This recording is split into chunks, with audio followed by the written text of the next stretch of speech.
Here we are for another round of the 70s versus the 90s, and it's a real gamble of a round when I put Karel Reiss's The Gambler up against Paul Thomas Anderson's Hard Eight. And this one was another hard one to pick, man, because both of these movies are kind of on the same level as far as intensity and acting goes. So let's just go ahead and jump right into it. First off, we have Karel Reiss's The Gambler, starring James Caan as a NYC professor or NYU whatever university in New York that he's a professor at, and he's also a compulsive gambler. Dude is like down really in it.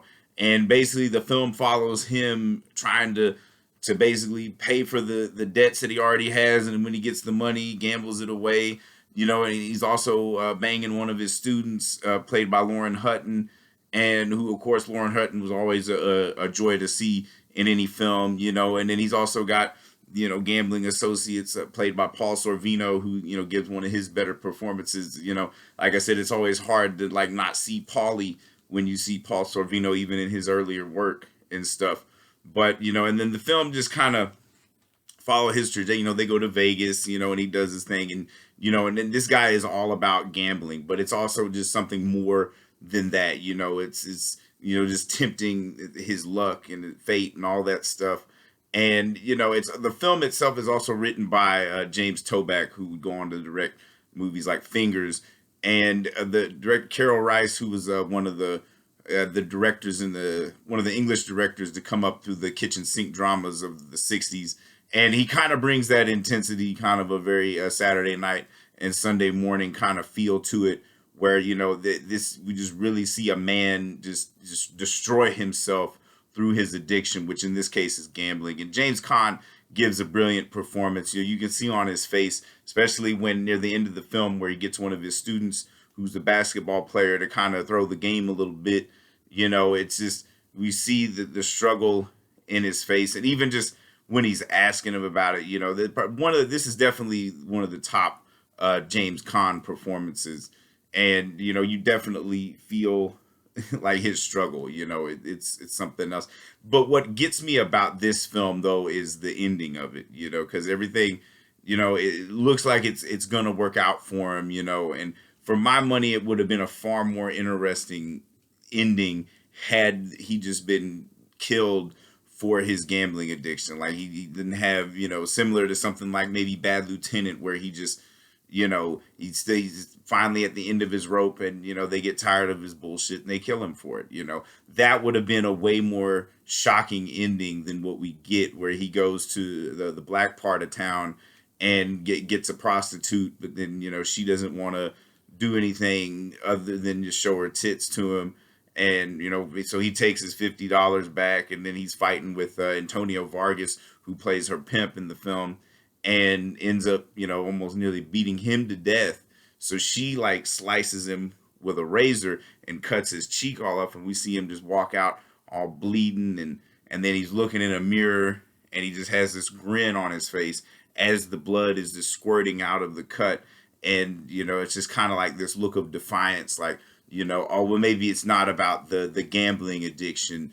Maybe he's got a death wish. He's an adrenaline junkie, and it freezes on this and goes to the credits. This all left purely to speculation. And as you have seen from previous videos where movies do that shit, I cannot fucking stand that fucking freeze frame fucking bullshit, because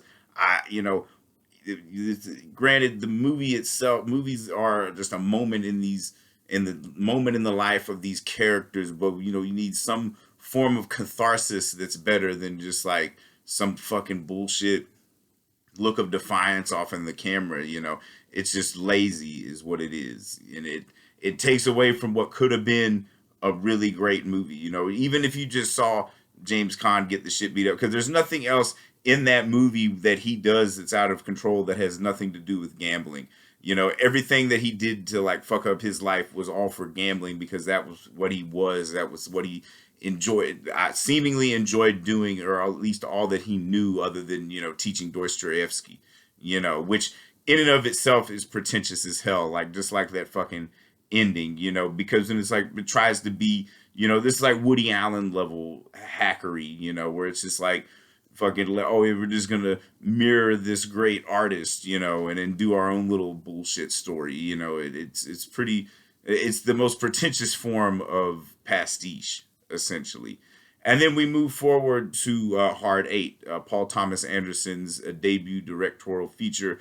And the film is also known as Sydney, which is the title of the character of the name of the character that Philip Baker Hall plays. And Philip Baker Hall gives probably his greatest performance, rivaled only maybe by when he played Nixon in Secret Honor. But it's kind of like a kind of an homage to the Bob Le Bleu, the Jean Pierre Melville film. And what we see is the Sydney character takes on a protege played by John C. Reilly, and you know through we see him like get him on his feet and you know show him how to be a professional gambler, because that's what Sydney is. You know, that dude is like one of the coldest, most badass gamblers you've ever fucking seen. You know, like the ones they write fucking legends about.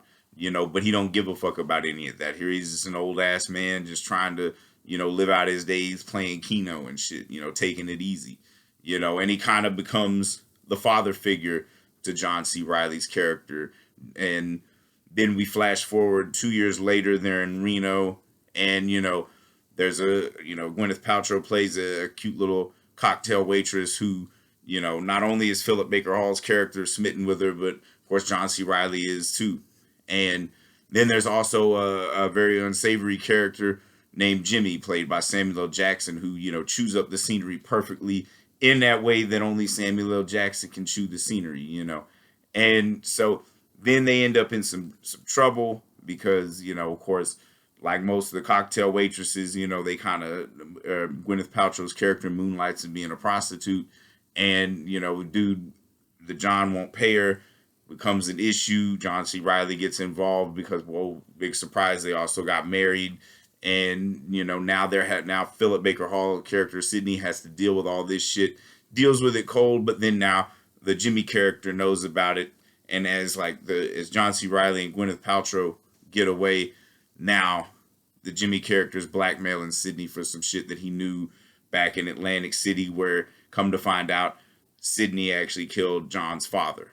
And so, you know, Jimmy's blackmailing him. And then so what does Sydney do? He just fucking kills him. And, you know, ends the film, you know, not none of that bullshit freeze frame, you know, just covering up the blood is like knowing he's not going to get caught for that shit, because who's really going to fucking care? You know, just an old man who go to some other gambling town and do his thing, whatever the fuck, you know. And the whole movie are great performances. You know, this is one of the best performances, like Gwyneth Paltrow, John C. Reilly, and even Samuel L. Jackson, who is like a long line of memorable performances. You know, he's acting his ass off in this as per usual. And of course, Philip Baker Hall, like, man, he's cold as ice. And even Philip Seymour Hoffman has a small part in this film, playing a real like asshole guy at the craps table that's all taunting Philip Baker Hall, and that's pretty fucking hilarious. You know, the brilliance of Paul Thomas Anderson is like he's got like a tight little film noir, you know, but it's more of a character study than anything else. You know, just kind of the desperation of human beings and what they're willing to do when they don't have any other choice in the matter and stuff. And, you know, also there's like a lot of humor in it too. You know, his dialogue is always fucking great, you know, and just there's a more character definition, and, you know, that ending is pretty fucking explosive, you know, just fucking kills him. You know, it's brilliant. So clearly this round has to go to Hard 8. So the 90s take this round, for anybody keeping score, that's 36-31. 70s are only up by 5 now.